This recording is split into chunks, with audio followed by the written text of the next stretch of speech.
Hey guys, how's it going? It's Danconia and welcome back to the Overwatch League Roundup 2020 May Melee APAC Results. So I'm going to change it up slightly compared to what I was planning on doing, because there is so much crazy Overwatch to look at that has been taking place over this weekend. So I'm going to divide the actual results videos up into two. It's going to be an APAC video and it's going to be an NA video. We're going to look at the APAC tournament and we're going to look at the North American tournament separately. First of all, we're going to look at the Asia Pacific tournament, obviously, because that's the first that happened.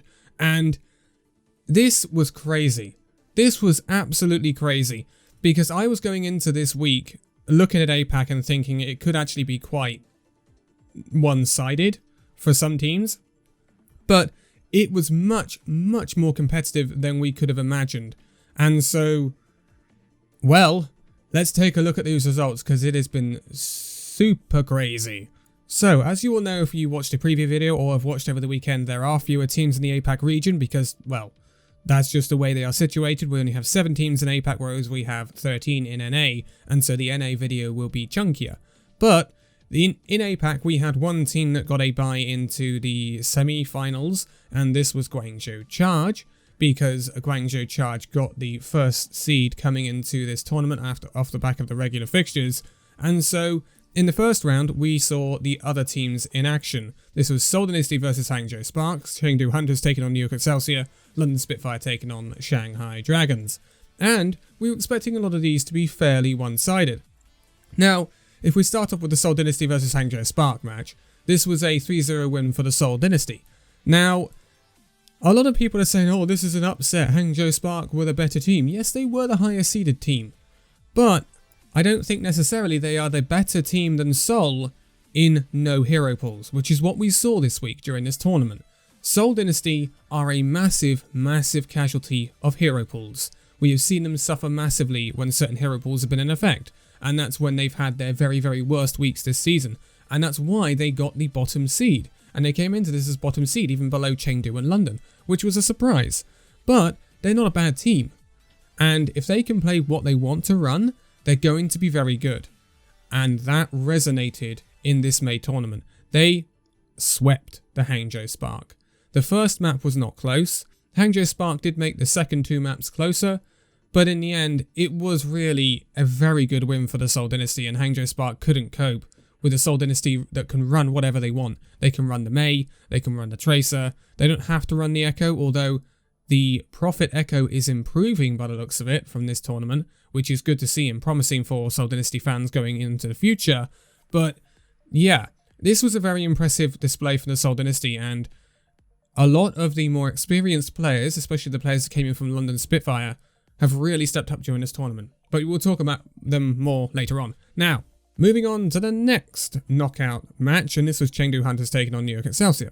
So, New York Excelsior, they have a nickname, New York Choke-Celsior, because they were a team that used to choke in Korea, and New York Excelsior have never won anything apart from stage finals because they very often choke. They did in the first stage playoffs when they got reverse swept by London, and we will be bringing that up at some point. But this was a very close match, much closer than you could ever have expected. Chengdu Hunters made a very good go of this, and I think testament to some of these not lesser teams, it's a harsh way of putting it, but these lower seeded teams, they've come into this really prepared. This was a 3-2 for New York Excelsior, but it was not clean from New York, but in the end they get the job done, and it would set them up to play whoever won the next match. I think it's been an okay weekend from New York, but it has shown some weaknesses, definitely, and when we talk about the match in a minute, we will certainly be discussing that. But moving on, and the last match of that knockout round was London Spitfire taking on the Shanghai Dragons. Now, this was extraordinary. I was not expecting London to make this anywhere near close. I was expecting a 3-0 for the Shanghai Dragons, and it wasn't. It was a 3-2 for the Shanghai Dragons. And honestly, London had a very decent chance of taking this entire series. They actually should have won Hollywood. And then if they had maintained that form that they showed in the rest of the match, then they would have won it 3-1. So, London, it's another case of squandered opportunities. They don't sometimes make good on their advantages that they get in a fight, but we've seen that a lot from London this season, and I think that's stuff that'll be cleared up in time. But it was very impressive that London Spitfire made this very close, and actually the first map, which I believe was Lijiang Tower, was not close. It was London. It was really London. So Shanghai didn't look at their best though. That's something we have to mention here. But Shanghai would be a team that would grow into this tournament, so let's just leave it at that. And there's something I want to cover with Shanghai at the end of this video. But Seoul Dynasty versus Guangzhou Charge will be the first of our semi-finals. Guangzhou Charge obviously coming in as that #1 seed. They got to buy into this round. Seoul Dynasty getting that comprehensive 3-0 victory over the Hangzhou Spark and looking much, much stronger than they have been in the regular matches. And this would be a very close one. Now, the way in which the format works in this tournament is that the loser picks the next map.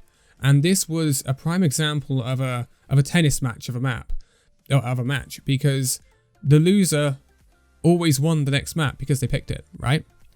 But in the end, that kind of works in Seoul Dynasty's favour because they ended up having the last map pick.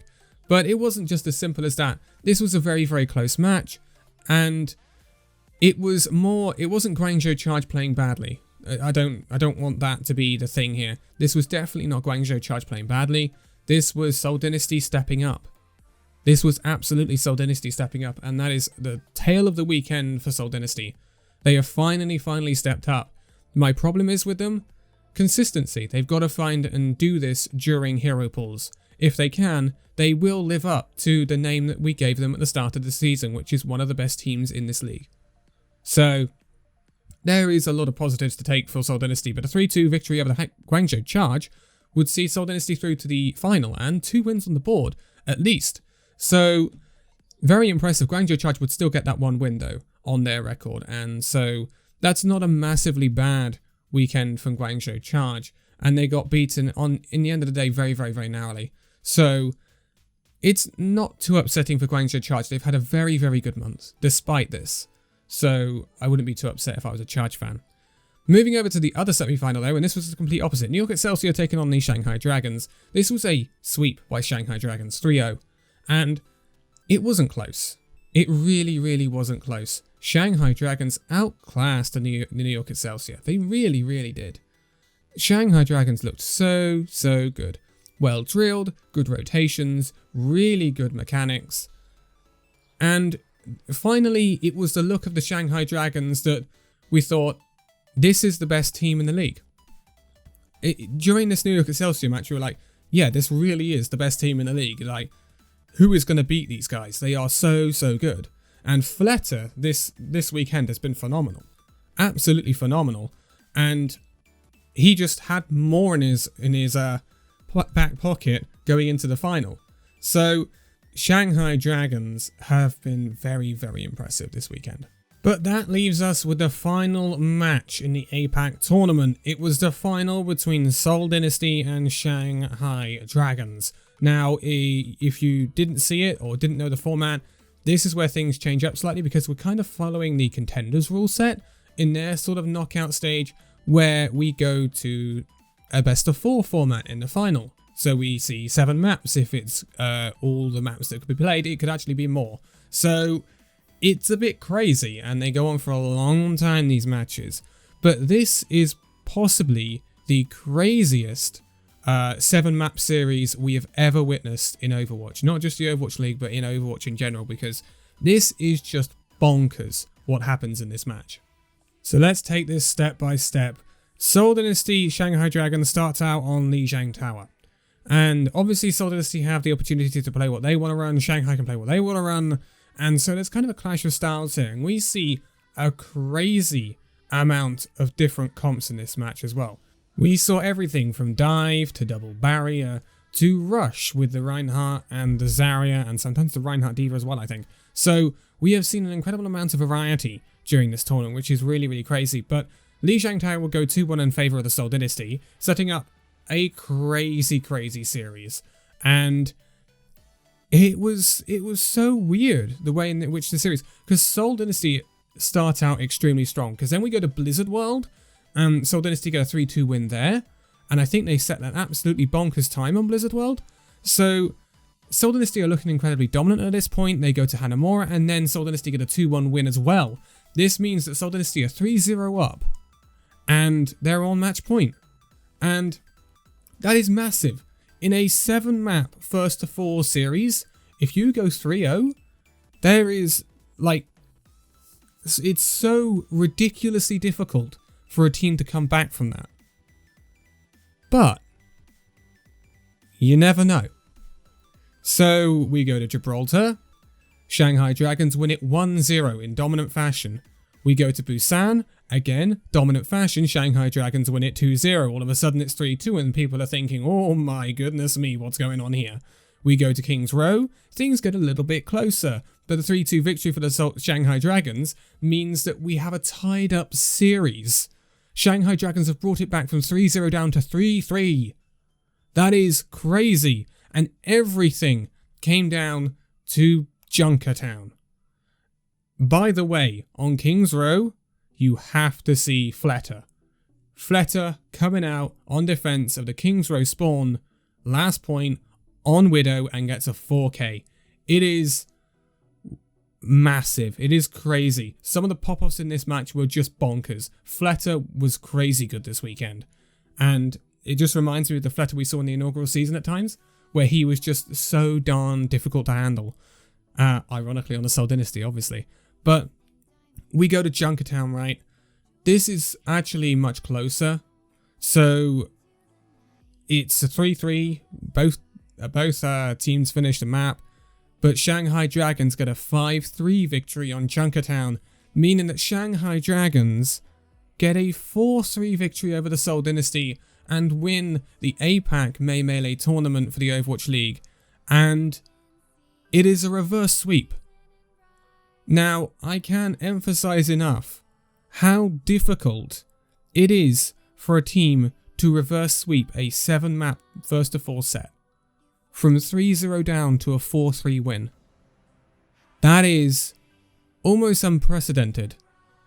We do not see that. We have never seen that in the Overwatch League.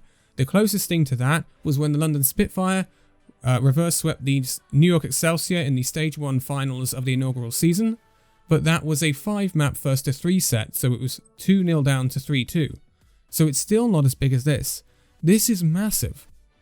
And the mental fortitude that the Shanghai Dragons must have had to come back from this is just crazy. Absolutely crazy. So I don't know what else to say. But one thing that stood out to me for the Shanghai Dragons over this weekend, and I'm going to quote it now. Overall, this Shanghai Dragons team played 15 maps this weekend. 4 of them Stand 1 played, and then 11 of them Fearless played on the main tank. Now, I'm going to tell you how many they lost and how many they won. Fearless lost 1 map against the London Spitfire, and overall he won 10. Stand 1 lost 4 maps and won none. He played for all of the 3 maps against the Seoul Dynasty, and he played for 1 map on Control against the London Spitfire, which they lost comprehensively. So, what does this indicate? Well, Fearless makes a massive, massive difference to this Shanghai Dragons side in some way or another, whether that is shot calling, whether that is the comfortableness of the Shanghai Dragons roster with Fearless on the main tank, or whether it's just because he's better. Shanghai Dragons perform better when Fearless is in the lineup. This weekend they did not win a map with Stand 1 in. So, that is testament to Fearless. Absolutely testament. And they won every single map that Fearless played in this final. All 4 of the last ones. So, Fearless has made a massive difference to the Shanghai Dragons team, considering he came from the 0-40 in the inaugural season, but it is bonkers. And with Shanghai Dragons, they are good. They are good for their win here, but Seoul Dynasty shouldn't be too upset about it. Shanghai Dragons do cement themselves as the #1 team in Asia, but are they the #1 team in the Overwatch League? Well, that's a question we still need answering, really, isn't it? And I don't think we will really ever get that question answered until we get to the overall playoffs much further down the line, because you can never really compare them until they play each other. And they're not going to do that until the playoffs, unfortunately. And I think one thing has actually been demonstrated during this weekend is that the teams lower, and this goes for NA as well when we cover that tomorrow, but the teams lower down the league can step up when they want to. Chengdu did it. London did it. Hangzhou, they're not lower down, but Hangzhou had a tough time of it because they were up against a really good Seoul Dynasty, let's remember that. But one thing to take away from this, I think, is that don't ever underestimate the lower teams, because I think they can do very well. And plus, don't always take a team via what they've done in the irregular season, because if you do that with Seoul Dynasty, you would expect them to get absolutely pummeled during this weekend, and they certainly haven't, because there's no hero pools. And it shows the massive difference that hero pools can make in the Overwatch League. So, yeah, it's very, very interesting, isn't it? Very, very interesting. But what a weekend of APAC matches. And that is just the start, because we have not even touched North America yet. You can see why I've divided these videos up, because otherwise this would be a darn long video. But it's going to be incredibly interesting. Obviously, you probably have heard the news now that the Overwatch League will not be back until June the 13th, 14th. So there is going to be a bit of a hiatus where we can get some different content out. Should be pretty interesting. Perhaps a video that some people have been waiting on for quite a while. But yeah, it's going to be super interesting. But tomorrow I'll be back with the NA results and all of that fun. That's going to be awesome, because there have been some interesting stuff going on there as well. But congratulations to the Shanghai Dragons for their phenomenal win this weekend. And what a reverse sweep. One of the greatest Overwatch matches of all time, if not the greatest, and certainly probably the greatest reverse sweep of all time. But for now, thank you guys so much for watching this video. If you liked it, give it a like, subscribe if you're new, and I will see you in the next video. See you then.